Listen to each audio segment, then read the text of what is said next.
¿Qué tal? Muy buenas a todas y a todos, bienvenidos a un nuevo vídeo de este canal. En el vídeo de hoy vamos a hablar sobre Santo Tomás de Aquino, que probablemente sea el pensador más importante de todo un extenso periodo que es el de la Edad Media, que dura alrededor de 1000 años, y donde la figura de Santo Tomás pues destaca por encima del resto por todo ese intento que él hizo de intentar conciliar la filosofía con la teología, de intentar conciliar la fe con la razón, y en definitiva, ¿no?, en ese intento de unir lo que se dice, ¿no?, que es unir Atenas y Jerusalén, ¿no? Santo Tomás de Aquino, el cual nace en el año 1225 y morirá en el año 1274, viviendo, por lo tanto, toda su vida en el siglo XIII, pues intentará, como digo, desarrollar toda una filosofía que tenga como objetivo, pues de alguna manera, conciliar lo que era todo el pensamiento religioso con todo lo que es, por otra parte, el pensamiento filosófico, ¿no? Evidentemente él no sería el único autor que lo desarrollaría, pero sí que probablemente sea el más relevante y el más importante dentro de este periodo del final de la Edad Media, ¿no? Y su pensamiento también es muy importante porque sentará las bases de lo que luego será toda la reflexión política posterior, que ya hemos ido viendo con Maquiavelo, con Hobbes o con los otros autores propios de la Edad Moderna, ¿no? Bueno, en ese sentido el pensamiento de Santo Tomás es muy importante porque se reflexiona o se reflexiona por medio de la recuperación de Aristóteles, ¿no?, que había sido un autor olvidado a lo largo de la Edad Media. Digamos que su recuperación por parte de los filósofos de aquella época pues implica un nuevo paradigma y una nueva manera de ver el pensamiento filosófico, y que tendrá también una trascendencia muy importante en el pensamiento puramente político, ¿no? Y este hecho será fundamental, el hecho de que se recupere Aristóteles será clave en la historia del pensamiento filosófico medieval, porque con su recuperación se comienza a imponer una visión que rompe con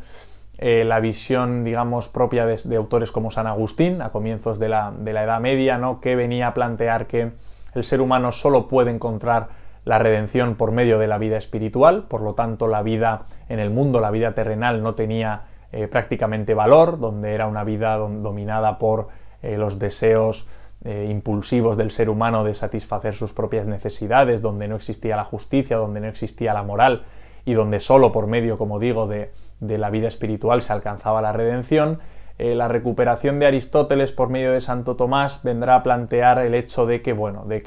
los seres humanos siguen siendo o siempre han sido unos animales sociales, unos animales que por medio de la vida comunitaria y de buscar el bien común sí que pueden alcanzar una vida plena, sí que pueden desarrollarse plenamente dentro de este mundo, a pesar de que evidentemente el fin último de la existencia del ser humano sigue siendo el encuentro con Dios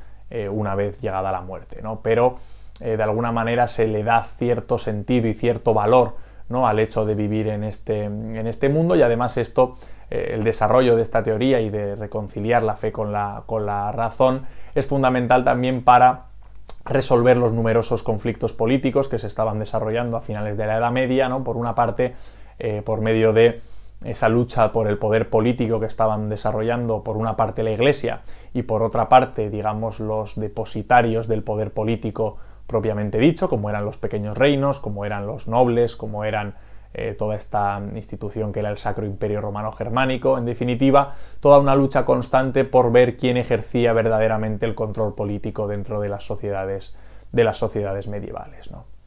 Y precisamente para ello, para intentar resolver todos esos conflictos que estaban surgiendo entre la religión y la filosofía, entre el poder político y el poder religioso, lo que hace Santo Tomás es rediseñar toda una teoría del derecho. Santo Tomás probablemente sea el filósofo del derecho más importante de toda la Edad Media. Rediseñar toda una teoría del derecho que sea capaz de separar y de discernir, ¿no?, cuáles tienen que ser los elementos que se encargue el poder político y los elementos que se encargue el poder religioso, ¿no? Y para ello nos divide, por una parte, lo que él llama la ley eterna, ¿no?, que son todas aquellas disposiciones que tiene Dios para la organización del universo, como es la organización del cosmos, de las leyes físicas, de la naturaleza, etcétera, etcétera, donde el ser humano evidentemente no tiene ningún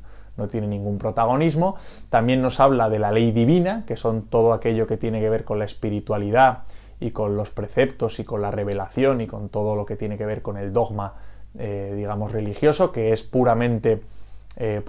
competencia de la propia Iglesia, donde el poder político no tiene que entrar en ningún momento. Y por otra parte, y en último, ¿no?, lo que él llama las leyes naturales, ¿no?, que es aquí donde está la clave del pensamiento de Santo Tomás, que son todo aquel conjunto de leyes que están dispuestas de manera natural para el ser humano, por el mero hecho de nacer, y que pueden ser comprendidas por él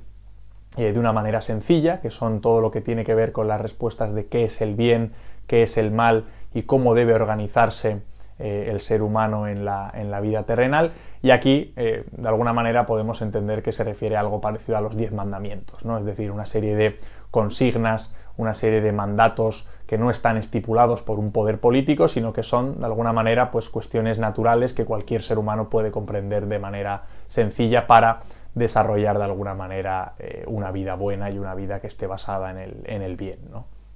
Y por último, pues será la ley humana, ¿no?, o lo que él llama la ley positiva, ¿no?, las leyes que los seres humanos se dotan a sí mismos, ¿no?, lo que será el último de los elementos que configurará todo el pensamiento filosófico y político de Santo Tomás en su libro La Suma Teológica, que probablemente sea el más importante para entender su filosofía política. Santo Tomás nos hablará de estas leyes humanas, ¿no?, que de alguna manera son la plasmación concreta y la plasmación verdaderamente política de estas leyes naturales de carácter general, como son, por ejemplo, los 10 mandamientos, ¿no? Es decir, Santo Tomás considera fundamental el hecho de que exista un poder político que sea capaz de interpretar y que tenga autonomía para, de alguna manera, determinar las leyes humanas, porque de alguna manera, si bien las leyes naturales nos determinan que no se debe asesinar, pues las leyes humanas deben o tienen que tener la capacidad para legislar sobre, bueno, qué pasa si asesinas, cuáles son las penas que se aplican, de qué manera se castiga esto, etcétera, etcétera, ¿no? Entonces, al existir toda una autonomía política que se encargue, digamos, de dictaminar o de sentenciar, juzgar y castigar estas leyes básicas o estas leyes naturales que según Santo Tomás Dios había puesto a disposición de todos los seres humanos, el ser humano aquí es donde adquiere un poder y un protagonismo fundamental, porque se encarga de interpretar estas leyes, se encarga de castigarlas, de juzgarlas, y esto hace que se creen organismos políticos e instituciones que de alguna manera están alejadas de Dios y del poder religioso, ¿no? Por lo tanto, pues, con toda esta diferenciación, ¿no?, que Santo Tomás hace entre, por una parte, las leyes humanas, ¿no?, las leyes positivas que los seres humanos se dan a sí mismos y que tienen una significación puramente política y puramente jurídica, donde el orden religioso no tiene por qué entrar a valorar, y por otra parte, todas esas leyes divinas y esas leyes eternas que solo el poder religioso y la espiritualidad puede interpretar y puede reflexionar sobre ellas, ¿no? Con esta diferenciación, lo que se hace también es poner o de alguna manera articular dos caminos distintos, ¿no?, que permitirían finalmente la separación del poder político del poder religioso, ¿no? También se resuelve también la pregunta de hasta dónde llegan los límites de Dios, ¿no? Por lo tanto, dejando de esta manera al ser humano con una cierta autonomía para poder construir los diferentes regímenes políticos y los diferentes regímenes jurídicos, y de alguna manera pues todo este pensamiento y toda esta doctrina de Santo Tomás de Aquino será fundamental para construir lo que luego será la teoría política moderna, que ya tiene como objetivo reflexionar sobre el poder, reflexionar sobre el Estado, sobre cuáles deben ser las instituciones, y por fin será una teoría política que esté completamente alejada de las reflexiones espirituales o religiosas, ¿no? Bueno, en ese sentido, también Santo Tomás aportará también su granito de arena a reflexionar sobre cuáles deben ser los regímenes políticos ideales. Santo Tomás planteará que la monarquía es el sistema político más preferible por la estabilidad y la seguridad que da